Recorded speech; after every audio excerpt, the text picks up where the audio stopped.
Bom trabalho, Jorge. Muito obrigado. O nosso movimento espírita, ele tem uma significação muito grande em termos de presença no século XIX. É um século muito forte porque existem duas correntes que se apresentam de maneira muito significativas nesse período da história. Uma delas, o materialismo, que apresenta várias teorias, várias pesquisas, descobertas.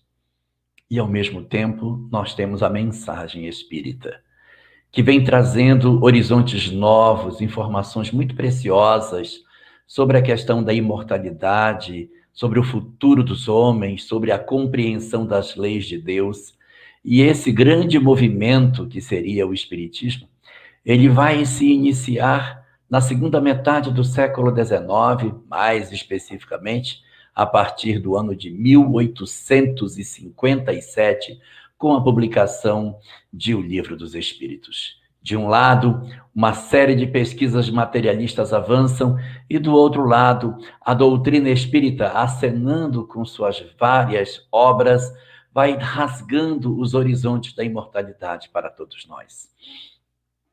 Segue-se ao Livro dos Espíritos, o Livro dos Médiuns, depois o Evangelho segundo o Espiritismo. Em 1865 teríamos o livro O Céu e o Inferno. Em 1868 já teríamos a Gênese, que completaria as 5 primeiras obras de Allan Kardec. Em 1857, o Livro dos Espíritos. Em 61, o Livro dos Médiuns. 64, o Evangelho. 65, o Céu e o Inferno. 68, a Gênese. E no ano seguinte, no dia 31 de março de 69, o nosso codificador estaria desencarnando. Encerrava-se um ciclo de apresentação das verdades imortais pela possibilidade de termos entre nós alguém como Allan Kardec, oferecendo conhecimentos tão preciosos para todos nós. O ano de 69 do século XIX, portanto, marcou a partida de Allan Kardec do mundo físico. Era um ano bastante singular, porque ao mesmo tempo que Allan Kardec partia, muitos outros acontecimentos estavam se dando sob a face do planeta. No Brasil, acontecia a Guerra do Paraguai. Uruguai, Brasil e Argentina, unidos na chamada Tríplice Aliança, lutavam contra o Paraguai, já praticamente vencido no ano de 69, quando ocorre a chamada Batalha de los Niños, em que o exército da Tríplice Aliança luta contra um exército feito praticamente de adolescentes pela parte do Paraguai. Uma página triste da nossa história. Um período no qual o Brasil ainda vivia imerso no processo da escravidão, aonde de maneira injustificada os homens ainda acreditavam que poderiam ter sobre os outros homens a sua condição de propriedade. 1869 é exatamente o ano em que na coroa portuguesa, não no Brasil, é extinta toda a espécie de escravidão que Portugal exercia sobre as suas várias colônias. O Brasil iria esperar ainda bastante tempo para que isso acontecesse. Somente em 1888, e é que nós iríamos ter a possibilidade de nos libertarmos dessa mancha, 19 anos, portanto, depois daquilo que Portugal faria. Era um período de grandes conquistas no campo da ciência. Seria a primeira vez que a humanidade teria notícia de que no núcleo das células existia um ácido fraco, é verdade, mas um ácido que chamava a atenção da ciência, porque esse ácido trazia algumas características bem singulares, ainda desconhecidas da ciência da época, mas que hoje é o nosso famoso ácido desoxirribonucleico, o DNA, que está presente nas nossas células e que é característica das nossas, onde contém as nossas hereditariedades físicas. Era um período de grandes transformações na química. Mendeleev apresentaria pela primeira vez ao mundo a sua tabela periódica pavor dos alunos do ensino médio. Ernest Rutherford, o grande transformador dos conceitos sobre o átomo, também nasceria nesse mesmo ano, e o tempo aguardaria para que ele trouxesse revelações muito importantes sobre a estrutura da matéria. Era um período de profundas convulsões em diversas partes do mundo. O imperialismo europeu, do ponto de vista político, derramava seus tentáculos sobre várias partes do planeta, e a Europa possuía, portanto, uma série de colônias pelo mundo inteiro. O Império Britânico também possuía colônias em diversas partes do mundo, e entre as partes que ele possuía suas colônias, instalava-se também os domínios britânicos sobre a chamada Índia. Os britânicos haviam tomado a Índia como sendo parte de seu território, e por esse motivo, a condição que os indianos viviam era uma condição de extrema subalternidade ao poder que era estabelecido pelos britânicos, forçando uma série de dores, desigualdades e violências que ocorriam naquele período da história da humanidade, tão próximo de nós, na verdade, mas tão estranhos quando se imagina a possibilidade da existência de um regime como esse nos dias atuais. É exatamente nesse ano de 1869, nesse cenário onde o materialismo se degladiava com o espiritualismo, quando as notícias espirituais chegavam sobre a face do planeta, que nós iremos ter a oportunidade de assistir a partida de Allan Kardec, junto com este cenário de tantas transformações. E para aqueles de nós que pudéssemos dizer, meu Deus, e agora? Como ficaremos nós sem uma referência de alguém que possa apontar um caminho mais virtuoso para a humanidade? Mas o Cristo não dorme. E no mesmo ano de 1869, mais especificamente, no dia 2 de outubro desse ano, nascia na província mais a oeste da Índia, um personagem que seria muito importante na história da humanidade. Alguém que traria conceitos fantásticos de pacificação, uma proposta realmente nunca vista antes, na maneira como ele apresentava a forma de exercer política. Sem dúvida nenhuma, o Cristo já havia oferecido o amor como proposta das criaturas. Mas o que esse personagem novo iria trazer era uma aplicação prática desse conceito num ambiente político, de maneira mais objetiva, no cenário político partidário do mundo, exercendo entre as criaturas humanas a forma como se poderia exemplificar o amor nas possibilidades ainda imperfeitas que a sociedade possuía. Nascia, portanto, no dia 2 de outubro de 1869, Mohandas Gandhi. Sim, ele nasceu no mesmo ano em que Kardec desencarnou. No meio de tantas pesquisas científicas, em que a Europa fervilhava de novos saberes, num local esquecido do planeta, em um ambiente que não era provido de tantos recursos tecnológicos, o Senhor soprou para que Gandhi pudesse vir desse local aparentemente esquecido, para que ele o tornasse esse lugar um local extraordinário. Ele iria renascer, portanto, vindo de uma condição social até bastante interessante. A Índia possui uma estrutura social um pouco esquisita para nós que somos ocidentais, mas o modelo de sociedade hindu, ele é constituído de um conceito chamado casta. As castas são como se fossem camadas sociais em que você não consegue fazer a movimentação dentro delas. Para nós aqui é um pouco difícil entender, mas é como, por exemplo, nós temos hoje no Brasil uma sociedade realmente de pobres, muito pobres, ricos, muito ricos. Nós temos todas essas classes sociais. Mas se uma pessoa de qualquer classe social consegue, por exemplo, ganhar na loteria, ele automaticamente sai da classe social que ele está e assume uma outra classe social.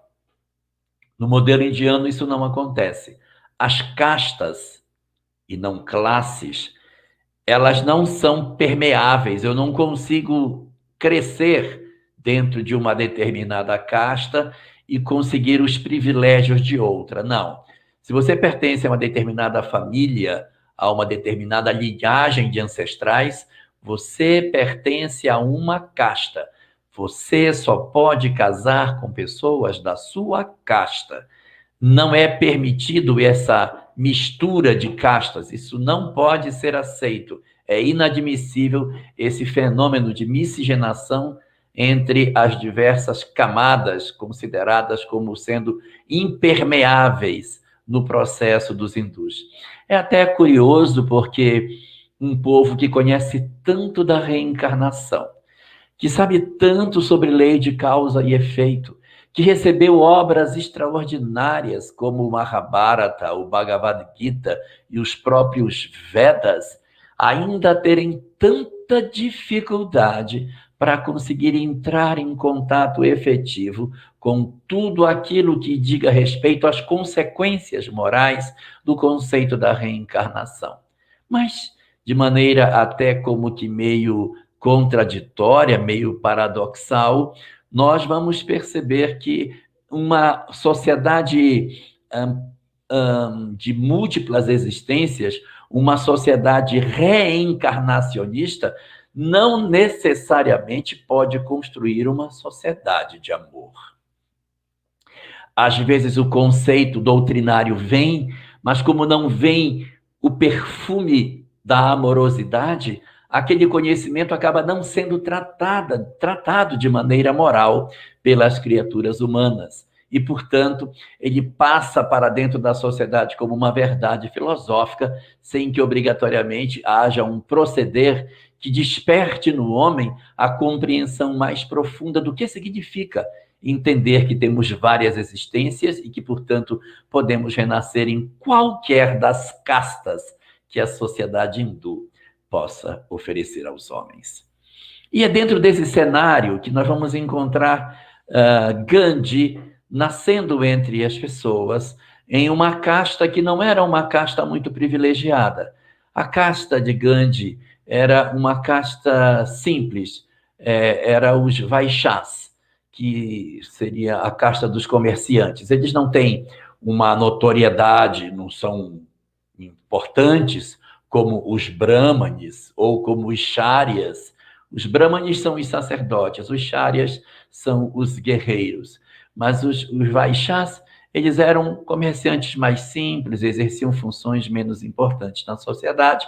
Porém, no local isolado onde Gandhi nasceu, o vilarejo pequeno onde ele se estabeleceu, o pai de Gandhi havia conseguido uma certa projeção social e exercia um cargo de mando de uma certa autoridade no local onde ele vivia, conferindo a Gandhi, portanto, uma condição de conforto, razoável conforto e de até condições de ter uma vida mais tranquila em termos da sua infância, apesar dos processos de sofrimento nascidos, tanto da dominação que era promovida pelos ingleses, como do processo opressor das castas que já existiam por si só dentro da sociedade hindu.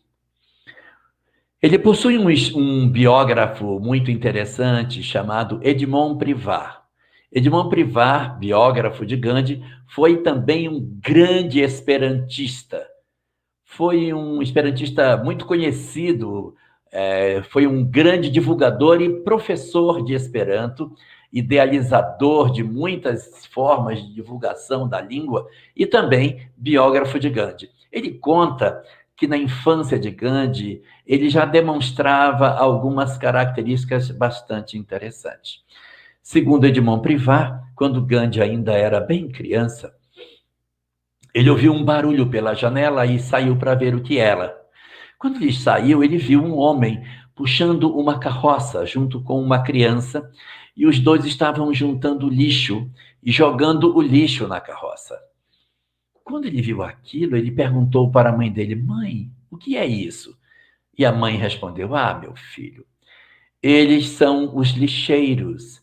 Eles pertencem a outra casta que não é a nossa. A nossa casta é a casta dos comerciantes, mas eles são de casta inferior. E é por isso que as tarefas mais simples estão destinadas a eles. É o destino deles por pertencerem a essa casta. Então, Gandhi disse: Mas isso não é justo. Nós somos todos iguais. Meu filho, não discuta isso. E outra coisa, não se aproxime dele, porque dentro da doutrina das castas existe um princípio chamado o princípio da intocabilidade. O princípio da intocabilidade significa que se você é de uma casta, você não pode tocar na casta inferior. Se você tocar em alguém da outra casta, você já ficou impuro. Então, a ideia da intocabilidade, ela era muito apregoada, e ela dizia: meu filho, nem se aproxime, porque senão você se tornará impuro, e vai ter que se lavar, porque você tocou numa pessoa que pertence a uma casta que não é a nossa. Gandhi ouviu aquilo, ficou pensativo, e no dia seguinte, novamente, passou a carroça com o homem e a criança, coletando o lixo.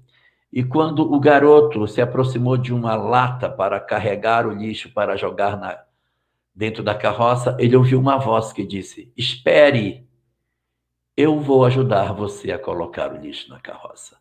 Era o pequenino Gandhi, ainda criança, pervertendo os conceitos da intocabilidade na sua época e questionando os valores apresentados como se as castas fossem uma verdade inamovível.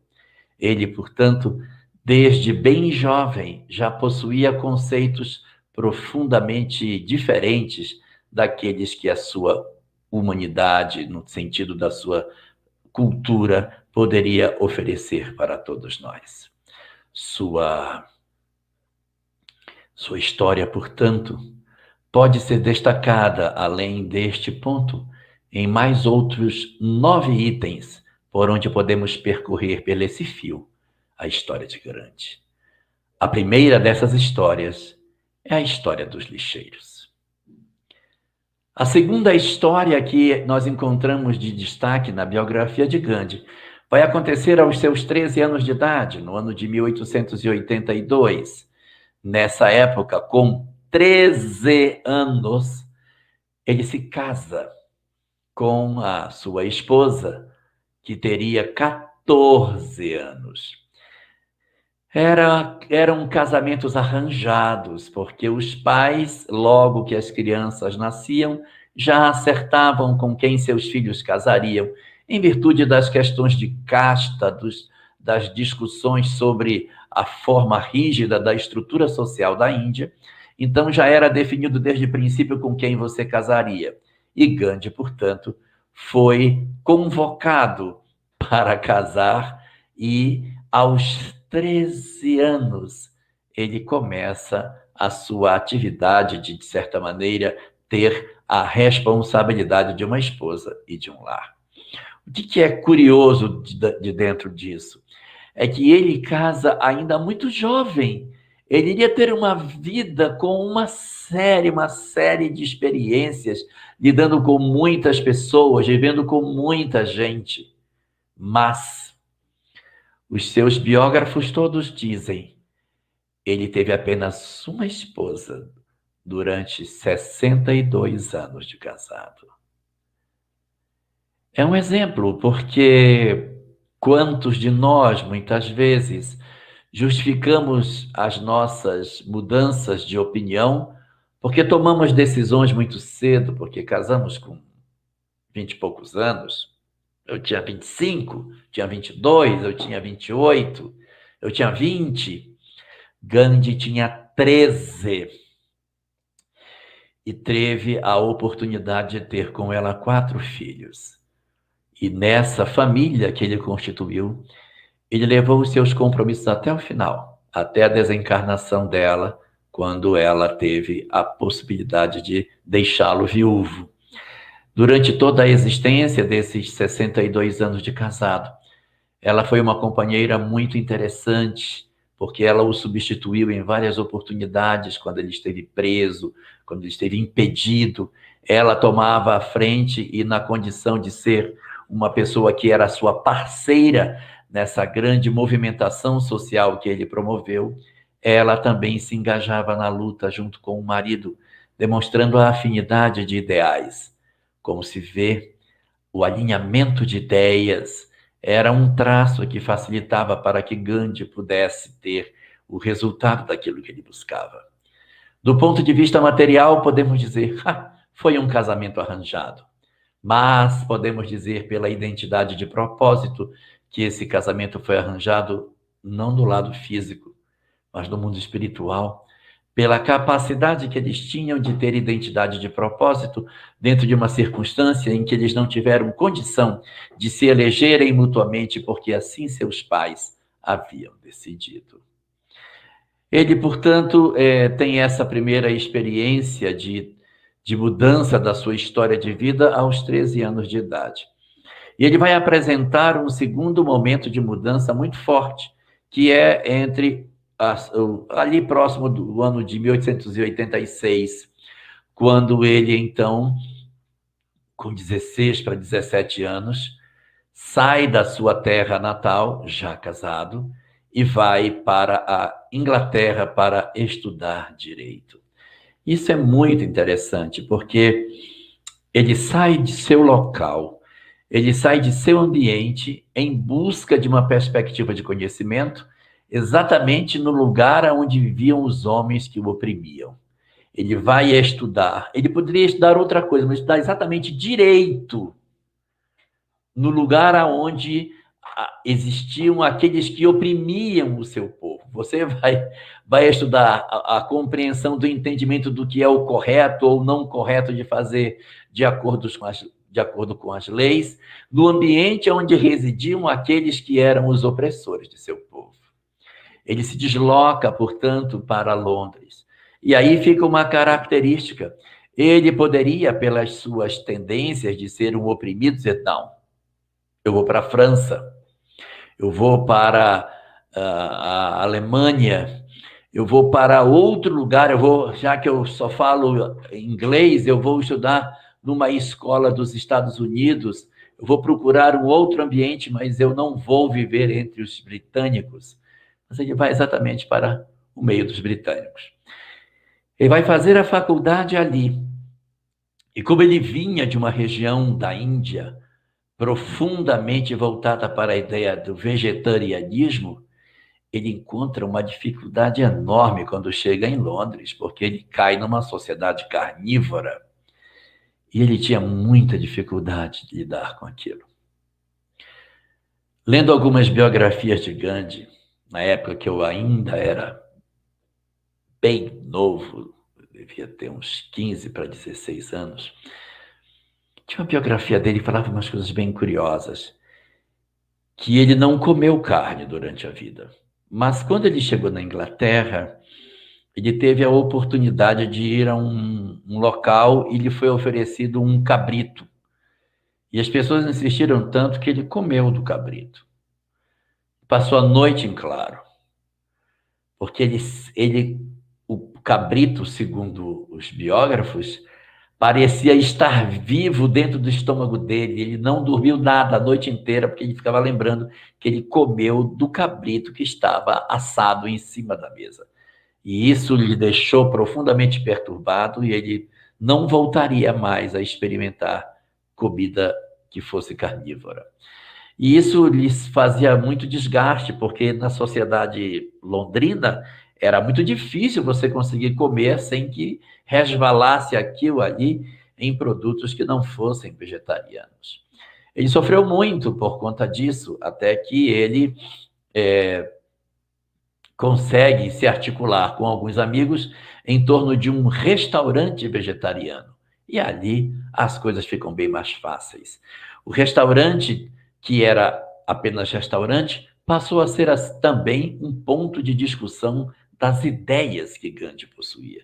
Seu pensamento sobre a igualdade entre os homens, as suas ideias sobre a fraternidade universal, os seus sonhos com relação a um mundo livre, onde não existisse opressão, eram profundamente discutidos nesses ambientes de forma bastante frequente, porque ali se reuniam pessoas que vinham para discutir e também se alimentar dentro de uma proposta diferente daquela que os ingleses tinham como hábito realizar.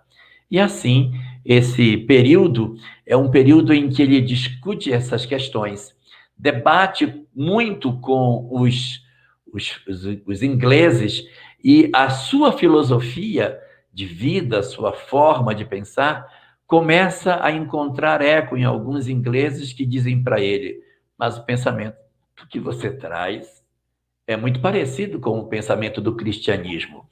E ele diz: eu não tenho intimidade com essa doutrina. A doutrina que eu conheço é o Bhagavad Gita. Krishna, que é o personagem central do Bhagavad Gita, era profundamente cultuado, ainda hoje é, na Índia. E Gandhi vinha de uma região da Índia onde o pensamento de Krishna era muito discutido. E o pensamento de Krishna está estreitamente vinculado à ideia de imortalidade da alma. Bhagavad Gita significa o canto da imortalidade, ou seja, o canto que vai falar sobre a imortalidade da vida.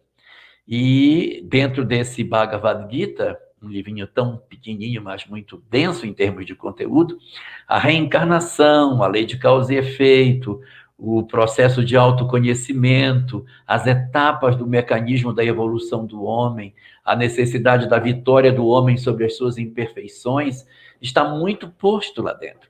E Gandhi era tão aficionado pelo Bhagavad Gita que ele tinha o Bhagavad Gita todo de cor na cabeça. Era muito comum, quando ele precisava meditar, ele fechava os olhos e ficava recitando os versos do Bhagavad Gita, no seu original, claro, em sânscrito, para que ele pudesse ganhar forças, e em cima daquela leitura que ele absorveu como um todo, ele conseguia, então, ganhar a coragem para os embates que ele tinha.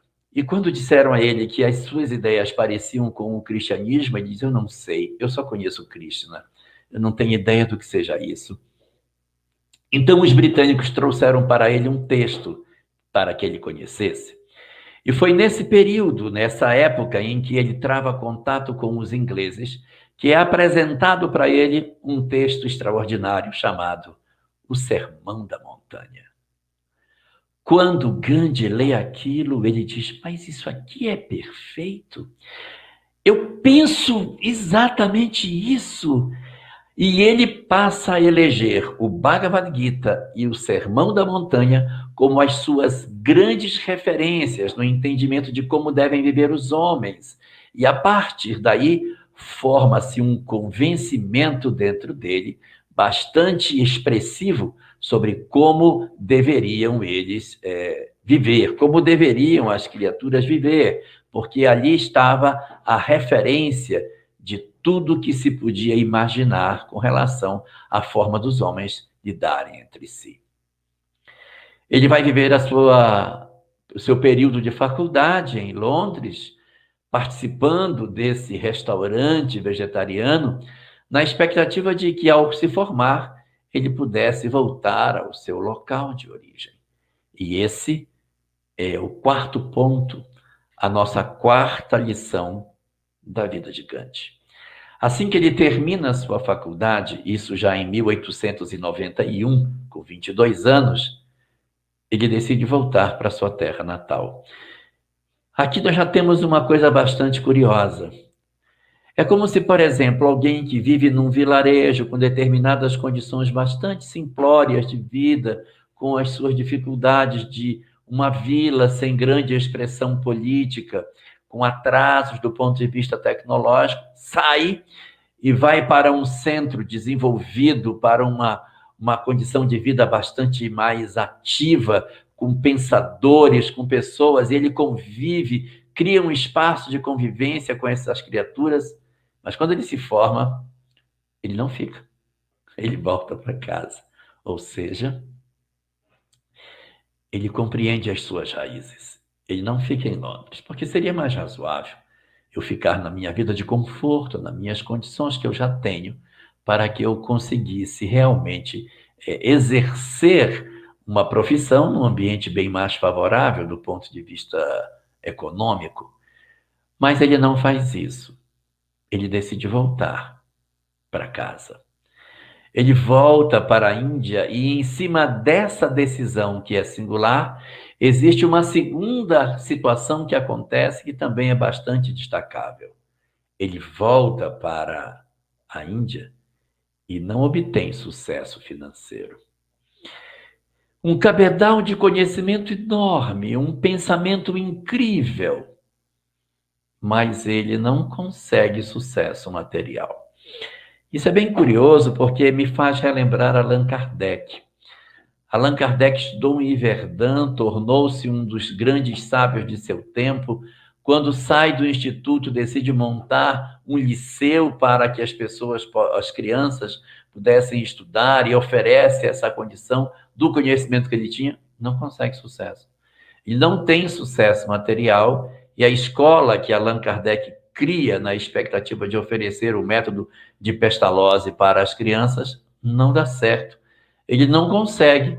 E é interessante que Gandhi também tenta ter sucesso e também não consegue. Os dois possuem características bem interessantes. Duas formações sólidas do ponto de vista humanista. Quando montam os seus trabalhos do ponto de vista profissional, na expectativa de obter bastante resultado financeiro, os dois dão errado. Então, ele fica na sua cidade, Port Bandar, durante um tempo. Depois que ele percebe que as coisas não dão certo, ele começa a cogitar da possibilidade de ter uma alternativa de ganho em outro lugar, onde ele pudesse fazer alguma coisa. E aí ele, mesmo sem se abater, porque os biógrafos falam que ele não passa por um processo de pânico por conta disso, mas ele começa a cogitar a ideia de ele ter que ir para outro canto do mundo para fazer um exercício da sua profissão em um lugar aonde ele conseguisse ter ganhos para realizar o trabalho. Então, veja, ele nasce na Índia, vai para Londres estudar, ao se formar, volta para a Índia, mas a Índia não lhe oferece a condição de sobrevivência que ele esperava. Em cima dessa perspectiva, ele começa a procurar uma outra oportunidade de emprego. E é quando vai acontecer o período mais fantástico da vida de Gandhi, do ponto de vista de despertamento espiritual. Esse é o quinto ponto da nossa história sobre Gandhi. Ele descobre que estavam precisando de advogados na África do Sul, que também era uma colônia da Inglaterra. Então ele, que era da Índia, que era uma colônia, que foi estudar na metrópole, voltou para a sua colônia, agora se deslocava para outra colônia do Império Britânico para exercer a sua função como advogado. Ele vai para a África do Sul, um ambiente completamente diferente do dele, com uma outra estrutura social profundamente distinta. Não havia ali o pensamento indiano e nem havia o pensamento típico inglês. Era uma realidade distinta, com uma cultura local bastante marcada por outros valores, ideias de politeísmo diferentes das que ele conhecia, uma estrutura social sem as castas, mas profundamente perversa, marcada pela segregação racial que ele ainda não tinha visto daquela maneira tão intensa como ele havia percebido quando chega ali na África do Sul. É ali que vai se dar o efetivo despertamento de Gandhi com relação à importância de colocarmos em prática todas as ideias que se pode ter nesse sentido. Então, ele tinha muito de filosofia de como as coisas poderiam ser, mas ele, na verdade, não consegue colocar em prática antes. ele vai colocar em prática esse sentimento de realmente ter um compromisso e vai corporificar seu pensamento é na África do Sul. Como se fosse assim. Na Índia, ele foi buscar a ideia dos seus conceitos religiosos do Bhagavad Gita. Dentro da Inglaterra, ele foi buscar os conhecimentos de direito para conjugar com tudo isso, mesclando essas verdades com o pensamento cristão relacionado com as bem-aventuranças. Nos seus debates, ele vai amadurecendo as suas teses, seus pensamentos, mas ele precisava consolidar essas ideias, ele precisava criar um corpo consistente para tudo isso.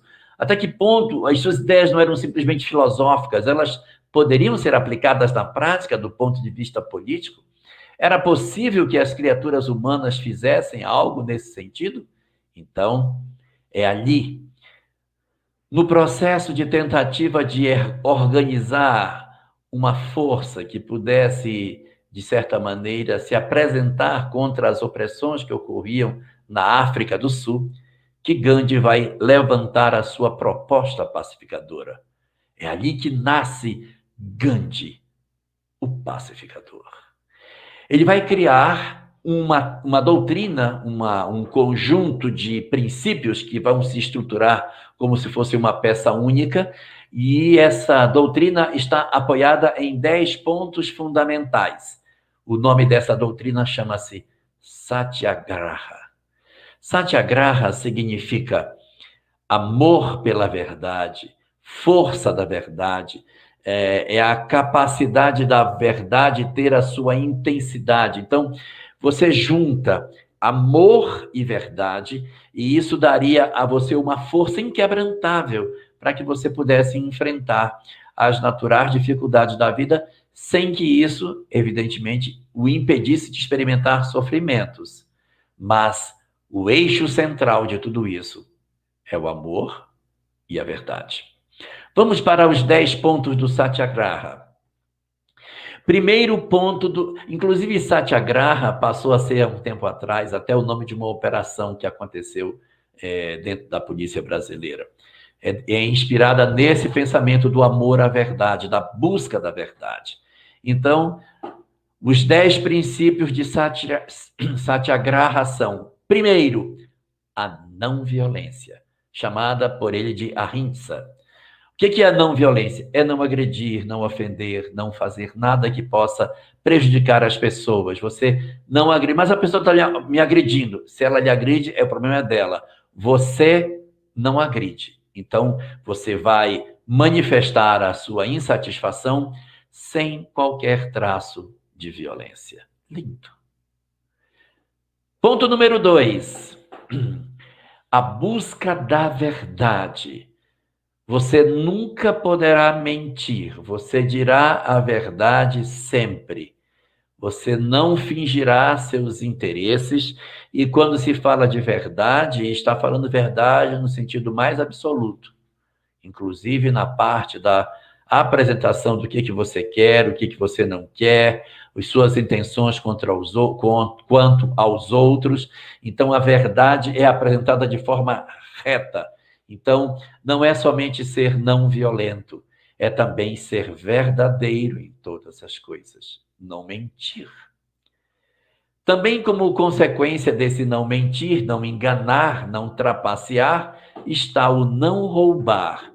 Não admite, portanto, que a pessoa tenha interesse de pegar. Então, estamos brigando por alguma coisa, brigando no sentido não de luta, mas estamos querendo mudanças na sociedade, mas nós iremos tentar essa mudança sem violência, sem mentir e sem nos apropriarmos de nada. Eu não tenho interesse pessoal no que eu vim buscar. Então, não cabe o roubar, não cabe a corrupção, não cabe nada nesse sentido. Então, esse seria o terceiro princípio, não roubar.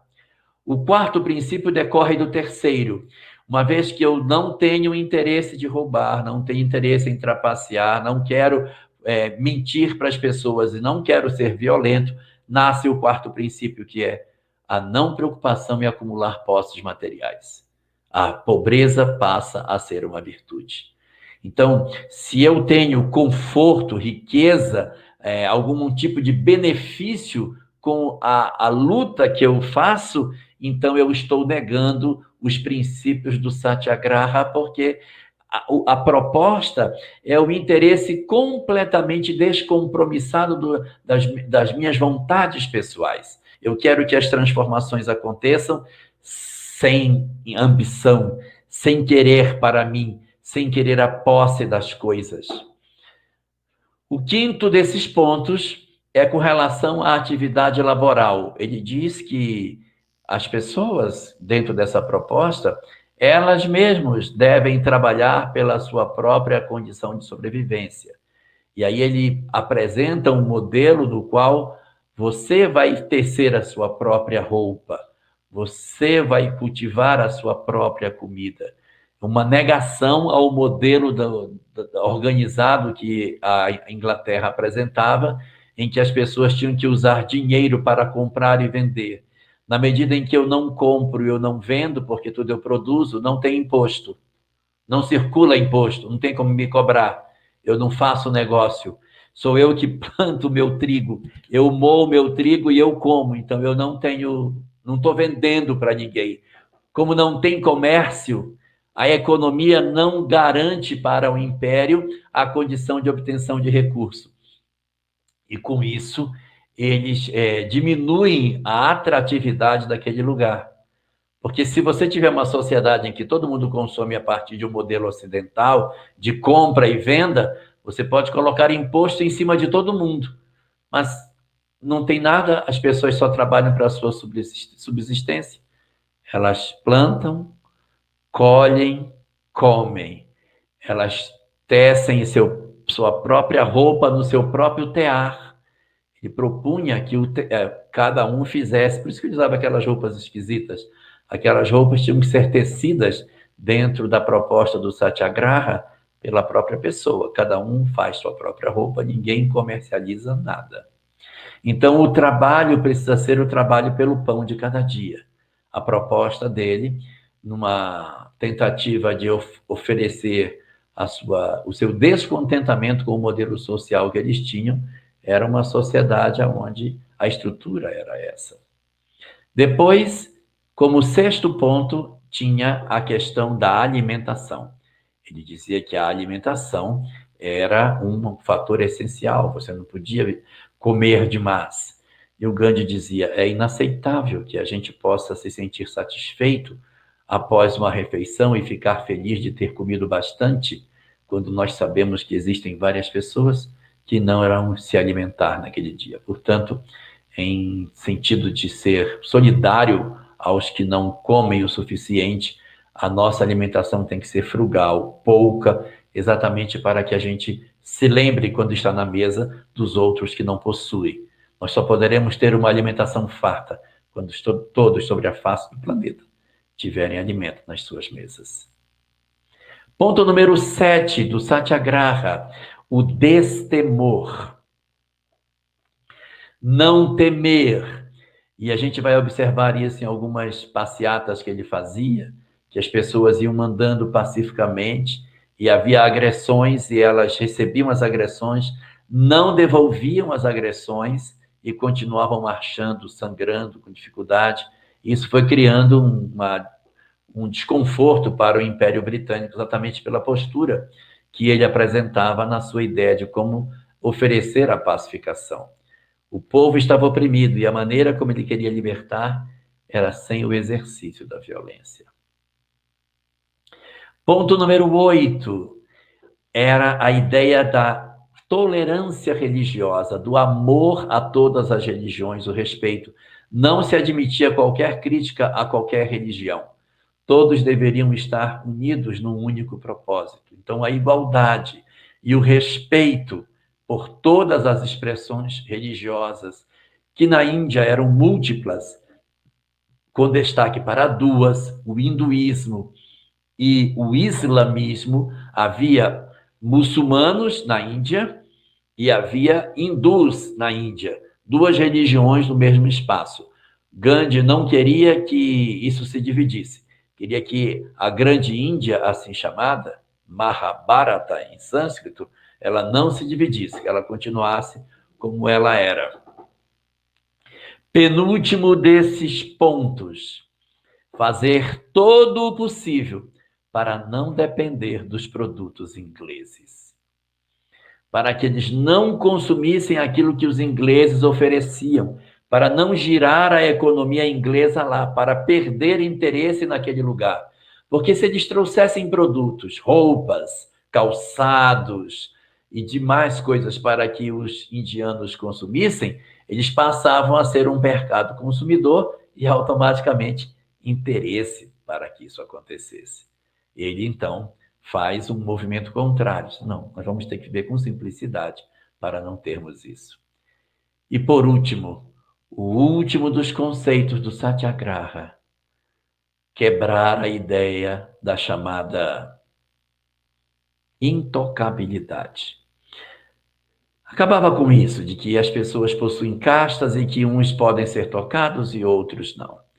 Ele cria esse modelo de pensamento ali, ele cria esse modelo de pensamento ali na África do Sul, mas ele iria, depois de 20 anos, chegar à Índia. É quando ele chega na Índia que ele já chega com o nome de Mahatma. Atma, em sânscrito, significa alma. Mahatma, grande alma. Maha é grande. Mahabharata, grande Bharata, grande Índia. E Mahatma, grande alma.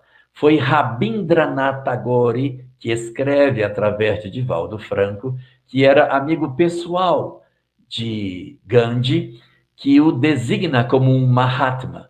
E a partir dali, ele passa a ser chamado desse jeito, é um título. Muitas pessoas pensam que o nome dele era Mahatma Gandhi. Não é. O nome dele é outro.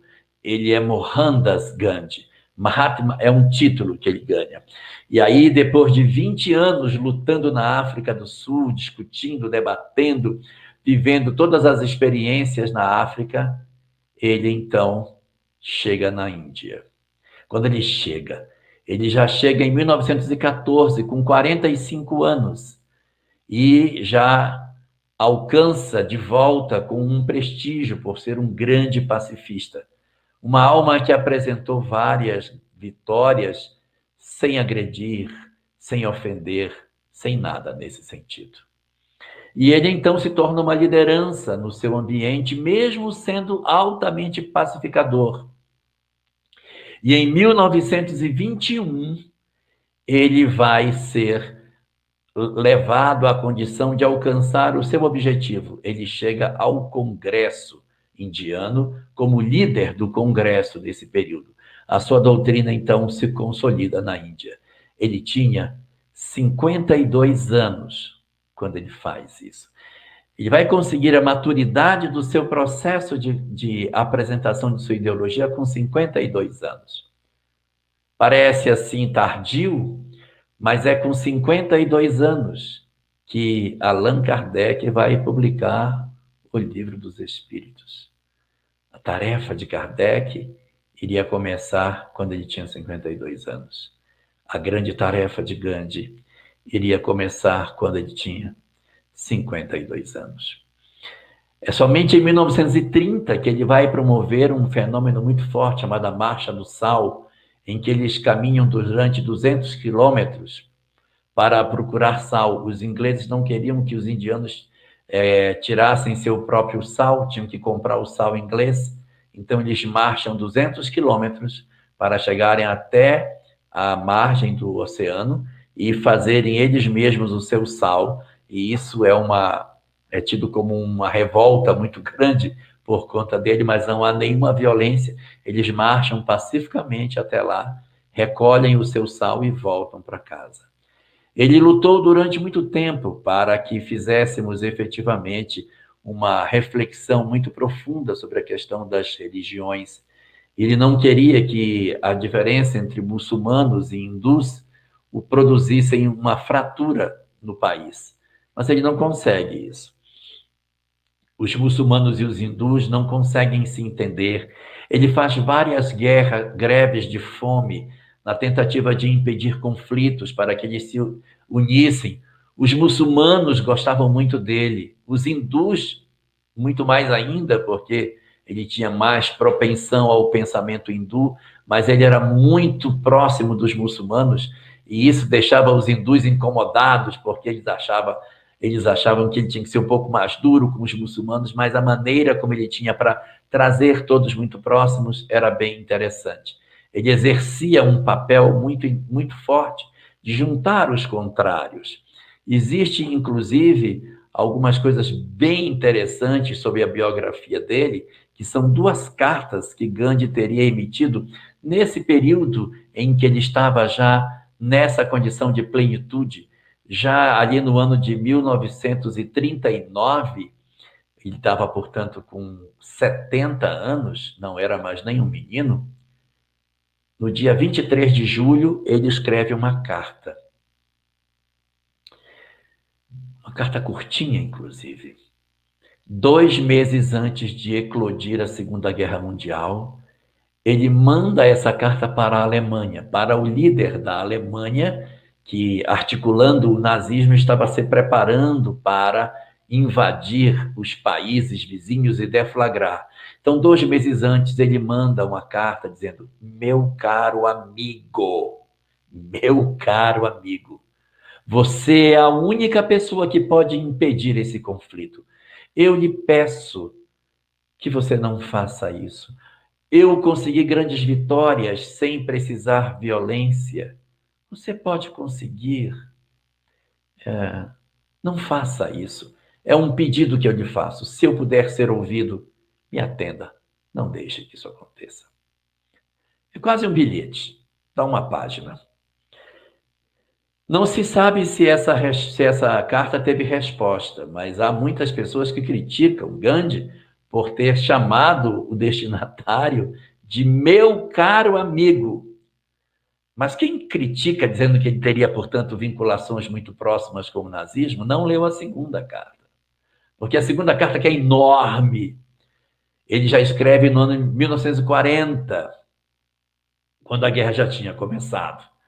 Na segunda carta, ele diz: eu lhe chamo de amigo não porque nós tenhamos uma relação de amizade, mas porque ao longo da minha vida eu fiz tudo para não ter inimigos. Portanto, todos eu trato como meu amigo, meus amigos. Não quero ter inimigos em lugar nenhum, por isso que lhe chamo assim. Então, ele desconstrói toda essa possível crítica de que ele tem uma proximidade com o nazismo.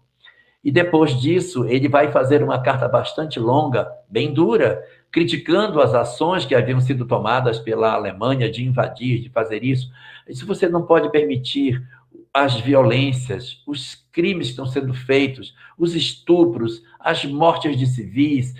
Aí ele vai colocando: na Polônia aconteceu isso, em tal local. Eu não acredito que você queira isso. Nós não queremos isso. Você pode ter sido educado na ideia de que é assim que se vence as coisas, mas nós temos uma outra proposta. E eu lhe digo que nós somos capazes de mudar o mundo sem a violência. Eu tenho uma história de vitórias Aí ele vai relacionar todas as vitórias que ele teve sem precisar agredir, sem precisar atacar ninguém. Ele pode não ter tido nenhum resultado com as 2 cartas que ele fez. Mas o que fizeram os outros líderes? Alguém se apresentou para dizer à Alemanha que aquele modelo de conduta não era o mais adequado? Alguém foi procurar as lideranças do nazismo para que elas entendessem que não deveriam agir assim? Ou todos silenciaram diante disso? É muito importante que a gente observe o esforço que ele fez, porque muitos estavam calados. E ainda mais quando consideramos que a obra fundamental, chamada Mein Kampf, é uma obra que, se você pegar em alemão e contar todas as palavras que essa obra tem, você encontrará 125 mortes para cada palavra que a obra possui. Essa obra, Inclusive, chega até a criticar o Esperanto, dizendo que ele era uma articulação dos judeus para dominar o mundo. E é assim, nesse grande objetivo de transformação, sem nunca perder a sua capacidade de lutar pela paz, que ele vai chegar ao resultado que ele queria, que era a libertação da Índia. Em 1947, a Índia é liberta, e ele não será o primeiro-ministro. Outro será. O grande amigo dele, ele passa o cargo de primeiro-ministro para que ele continue com uma liderança, mas não no cargo político. Ele tem uma ascendência espiritual, mas não é o primeiro-ministro do país. E o curioso é que o amigo dele vai ter uma única filha chamada Indira. E quando ela vai para o mundo político, ela usa o nome Indira Gandhi. E muitas pessoas pensam que Indira Gandhi é filha de Gandhi, mas ela não é filha de Gandhi. Ela é filha do grande amigo dele, que se tornou o primeiro-ministro, e que ela, em homenagem a Gandhi, assume esse nome Gandhi para dizer que ela tem uma ideologia alinhada com os pensamentos pacifistas dele. Mas o pensamento pacifista não foi suficiente. Ocorreu, evidentemente, algumas dificuldades. Os muçulmanos e hindus não se entenderam e a grande Índia foi dividida em duas. De um lado ficou a Índia com os hindus e o Paquistão ficou com os muçulmanos. Ele tentou tudo o que pôde para que isso não acontecesse, mas isso aconteceu. E alguns fanáticos que eram hindus ficaram profundamente revoltados pelas concessões que Gandhi fazia. Então, no dia 30 de janeiro do ano de 1948, quando ele sai para ver a multidão em uma das manifestações que aconteciam, ele recebe 3 tiros e desencarna assassinado. Uma condição bastante típica dos grandes lidadores da paz, não serem compreendidos pelos homens e encontrarem mortes violentas. Ele entregou sua vida inteira para um propósito de paz e desencarnou através de um mecanismo da violência. Quando ele desencarna, dizem os historiadores que ele disse apenas 2 palavras. Rei Rama, ó Deus, somente isso. Ele deixava o corpo físico em 1948, quando na humanidade nós já teríamos atravessado o final da Segunda Guerra Mundial. Quando os países, já refletindo sobre os rescaldos da guerra, organizavam a construção das Nações Unidas com o propósito de harmonizar os países para impedimentos de conflitos semelhantes futuros. Ele deixaria um legado extraordinário sobre a Terra. E olhando a sua biografia por todos os espaços, por todos os pontos que a gente puder enxergar, por todos os ângulos possíveis, não é possível encontrar nenhum traço de agressividade nele, podendo-se dizer, sem sombra de dúvida, que foi um grande missionário encarnado na Terra para realizar uma atividade gigantesca em prol da paz. Por isso, ele passou para a posteridade como sendo Mahatma Gandhi, o pacificador.